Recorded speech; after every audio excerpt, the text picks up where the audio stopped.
Chris Beattie, welcome to Back to Byker.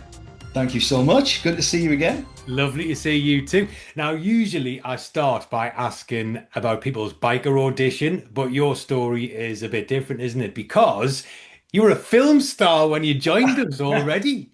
Very true. You were in Purely Belter. Tell me about that. How did that come about? It was an amazing experience, to be honest with you. I was doing GCSE performing arts at Okay. school, and my drama teacher put me forward for the audition. Right. Um, I was really excited. It's the first thing I'd sort of done that was going to be quite big. Yeah. So it gave me all putting anything into it. But I was quite naive. I was only 15, obviously, at the time. Yeah. So it was a case of just like 600 boys from all over the Northeast Hmm. auditioning for the parts of Jerry and Sue. And they were pairing people together. It was all the auditions were at the Malmaison Hotel on the quayside. So we spent like days there. It was like a full week. We'd have to go on the Monday morning. We'd be there 9 or 10 hours, Yeah. doing the same scene over and over again. And they were pairing people together, Yeah. and just whittling everybody down. So by the end, there's maybe 50 or 60 people from a group of hundreds. And it's Mhm. just mad when you're watching people come and go. Yeah. And I kept getting called back. But I was really naive. I didn't realize the sort of significance of what was happening at the Okay. time. And my parents are like trying to keep me grounded and everything. Yeah. So it was a case of just being in the right place at the right time, I think. Yeah. Um, it was a fantastic experience. Got to obviously work with Greg, but initially I was paired with another actor from the Northeast who's now become very famous in his own right, Charlie Richmond, our Panto King.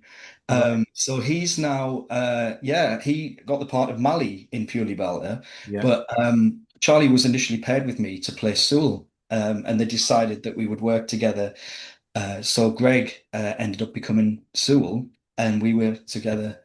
But we had so much auditions together, and I think it was just they could obviously see the chemistry between us that we couldn't see initially. Mhm. So that's how it kind of came about, and everybody just had this sort of banter. We were all gelled off each other and bounced, Yeah. and it was a case of just yeah, like I say, we got whittled down, whittled down, whittled down. I actually had family in London, and I went down to London to visit them. Yeah. This was around Christmas time in the 1999, Hmm. before the shoot. Um, and I was called back to Newcastle for a screen test because they wanted me to. I was literally, it was between me and another lad for the part of Jerry. Right. And they said, look, we appreciate you've just traveled down. Can you come back to Newcastle for a screen test? So we just driven 6 hours in the car down to London, Yeah. had to turn around and come all the way back again. But obviously it paid off. It was worth Worth it it. in the Yeah. end. So there we Brilliant. go. And Yeah. it's a great film. It's really funny. Thank you. You're really funny in it. And obviously, you Thank got to you. work with some Geordie legends as well, didn't you? Definitely. Yeah, yeah. Did Tim you? Healy, Yeah, Charlie, of course, our very own Charlie yeah, Hardwick. yeah. Did you learn a Uh, lot from them? I did, yeah. I mean, Charlie is such a lovely person. Mm. Tim as well, off screen, because he's such for anybody that's seen Purely Belter, they know how much of a sort of baddie Tim Keely's character is Yeah, in playing my dad. He knocks me out and everything. It's really rough. Doesn't care about his wife, and really nasty stuff. So he off screen was really fatherly towards me. He kept apologizing, and we'd do the scene, and I'm like in tears and stuff. And then he'd come, like, the shout cut, and he's coming over and giving me a hug and stuff. oh, It was just so nice. that's But nice. yeah, Charlie was beautiful. Still is. She's an amazing person, and she's just exactly the same off screen as you see on screen. Just like a natural motherly kind of figure. And I think she wanted to protect me a bit as well. Mm. Being 15, it was my first shoot. I'd never had a sort of been on a professional film set before, Mhm. TV shows and things like that. Mhm. So it was a case of just kind of nurturing me a little bit as well, just bringing Mhm. me out of my shell to give me the confidence that I needed, and Yeah, it paid off. So good. And there were some other biker actors in the film as well, wasn't there? There was Kerry yes, it Ann was. Dickinson. Carrie Ann, yeah, Yeah, of course, they were. and Jodie, yeah, Yeah. hmm Oh, amazing. And so yeah, you when you joined Biker, the film hadn't even come out yet. So yes, that's right. so when you were at school, were you talking about being in the film and stuff to your classmates? Did they know about it? Bits and pieces. I had to keep a lot of stuff quiet, to be honest, Okay. because of the fact that the film hadn't been released yet. Yeah. So it was difficult because I was bursting with excitement and just Yeah, I wanted, bet. like, I wanted to shout from the rooftops, man. I was just Yeah, like, yeah. But it was, yeah, really difficult to kind of keep it all under wraps Mm. until it had then been released. We did the theatrical trailer, the posters were all everywhere, Mhm. had gone down to London to do the press junkets and everything Yeah, and yeah. interviews and just amazing. I mean, one of the standout things for me, I remember doing an interview at the time with two other actors, Mhm. one of which, who's now incredibly famous, is Jamie Bell from Billy Elliot. We Right. did a shoot in Hyde Park in London and we had to Yeah. play football. And it was to promote the sort of Northeast culture. The other lad was an amazing lad called Lewis Mackenzie. He was in a film called Jimmy Grimble I've as well, just the remembered that. football Yeah. film. Yeah, yeah. So we did a shoot for Heat magazine in Yeah. Hyde Park in London, and that was amazing. Just a really surreal afternoon, you Yeah. know. So Um, what so was it Billy Elliot the Jamie Bell film at the it time? was for Jamie Bell, yeah. Jamie Right, Bell was released more or less the same time. They right. wanted to kind of do a feature on local talent within the Yeah, Northeast, yeah.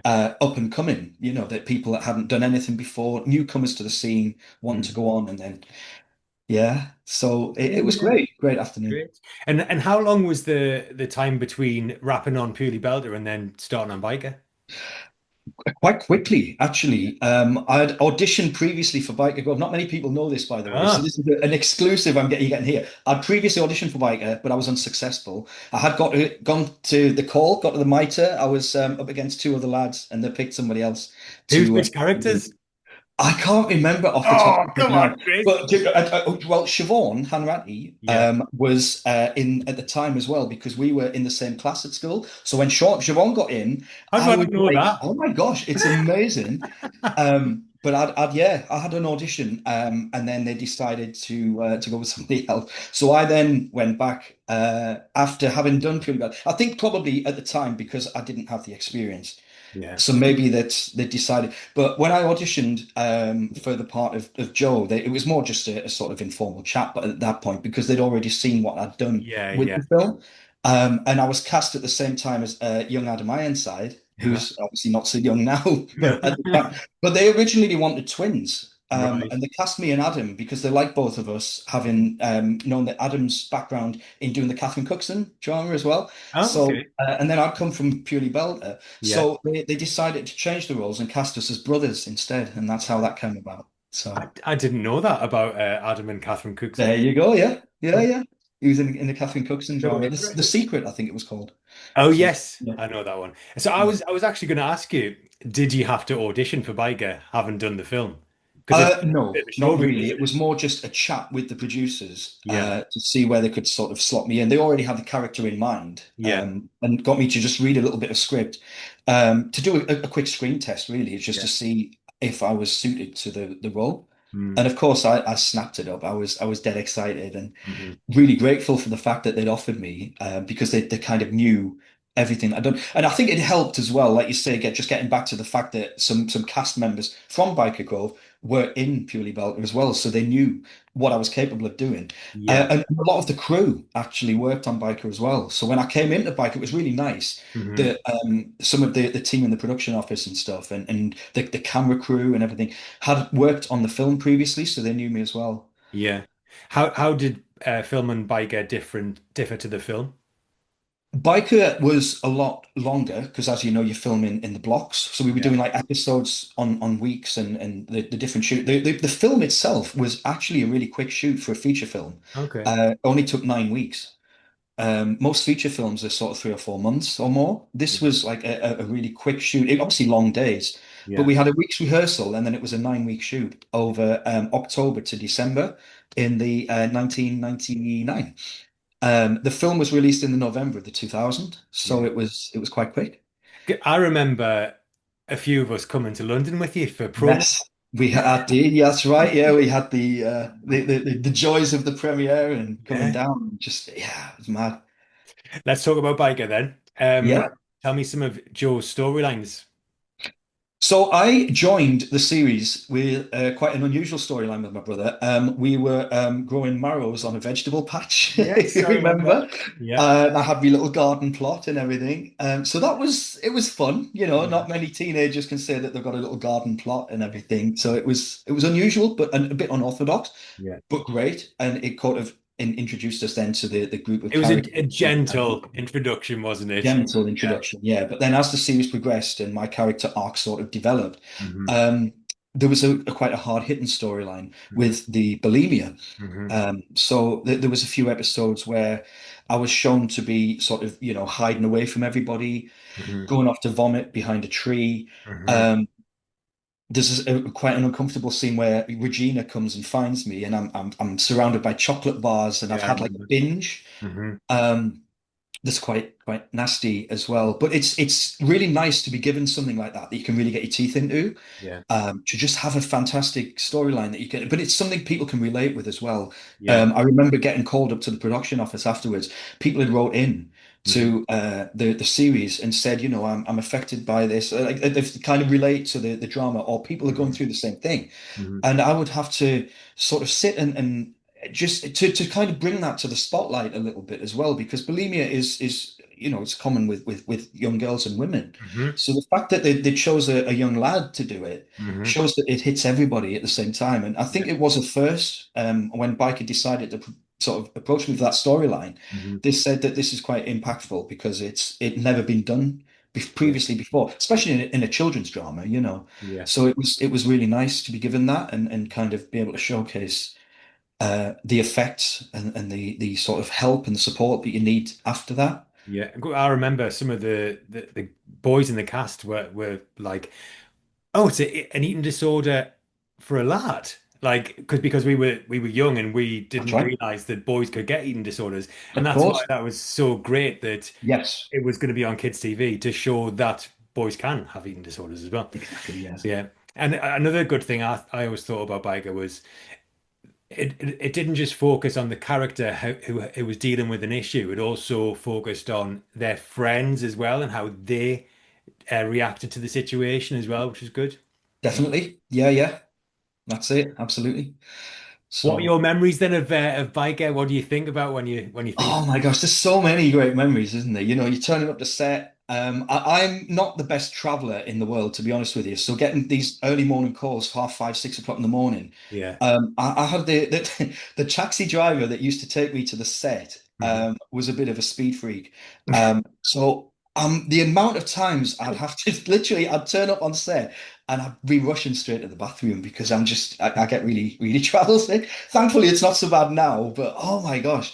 That's not, one of the less pleasant memories probably, Yeah. but just having such a laugh with everybody. Can you imagine like the trailer having to do when the kids out the back were doing the homeworks and stuff with the Hmm. chaperone and Yeah. the tutors and everything, we'd be like Sometimes. messing around the back and so many great memories. Yeah. Yeah. Speaking of you being travel sick, do you remember when we did live and kick and castaway? I knew you were going to bring this up. I knew it.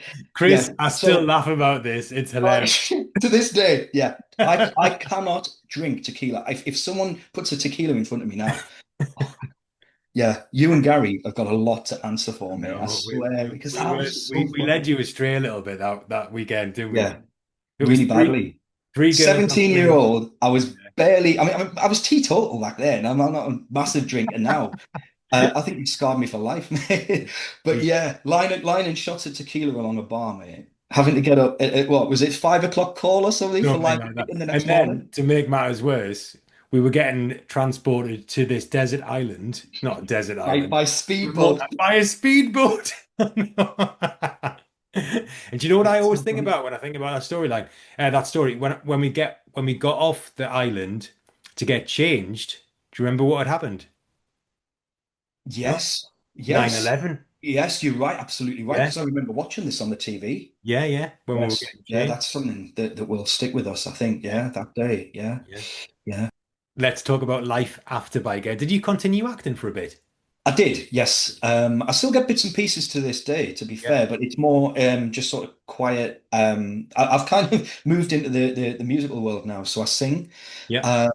full time. That's my profession. I work with a lot of dementia patients and Mhm. Alzheimer's, so I tour a lot of care homes and Mhm. do a sort of dementia friendly type show for them. Mhm. 50s and 60s music, soul and Motown, easy listening Nice. kind of stuff. Did I But see on you weekends, entertaining people during the pandemic? Yes, I was. Yes, in I the was doing streets? live videos on Facebook and entertaining people as well. Yeah, it was quite rewarding because my gran passed away, but she had dementia. Right. So I felt like it sounds cliche, but I wanted to give something back. Hmm. So that's what kind of got me into it. I thought if I'm going to do it, I'm going to do it properly and just throw my like all into it. Hmm. So I've been singing now. I've been in bands, I've done duos and all sorts of stuff, and on stage like in weddings and workmen's clubs and that kind of stuff. Done that for 19 years now. So I was Wow. still singing while I was in Biker and stuff as well. I was having a lot of Did not know gigs and stuff. So it really, right? Okay. Yeah, yeah. So Brilliant. to be able to kind of do something like that full time is great because I'm passionate about it. It's something I really enjoy. Same with the acting, it's the performing arts will always be inside of me. It's a part of me. So it's great to kind of get into that Yeah. So full if time. if acting work comes along, you would still go for it, yeah? Absolutely, Yeah. without question. Yeah, without Did you question. do a Vera? I did one episode. Yeah, I was a copper in Vera for one Right. episode, but it wasn't massively speaking part or anything like that. Yeah. So Cool. yeah. Oh, well, Chris, this has been lovely. Thank you Thank very you much. so much. So, Pleasure. Glad to catch up soon. yes, we just went back to Byker.